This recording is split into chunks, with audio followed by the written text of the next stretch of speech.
Narito na ang balita mula sa GMA Integrated News. Balik normal na ang operasyon ng LRT-1 matapos magkaaberya kaninang umaga. Ayon sa Light Rail Manila Corporation, pansamantalang itinigil ang operasyon mula Baclaran Station hanggang Fernando Poe Jr. Station bago mag-alas 7 kanina. Dahil daw yan sa problema sa isang tren sa Libertad Station. Agad naman itong isinuri ng kanilang technician.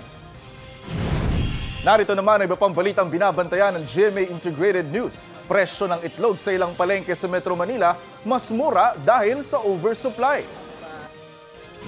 Taas singil sa LPG sumalubong ngayong unang araw ng Pebrero.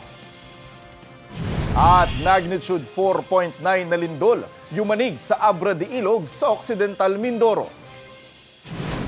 Para sa mas malaking misyon at mas malawak na paglilingkod sa bayan, ako po si Jonathan Andal ng GMA Integrated News, ang News Authority ng Pilipino.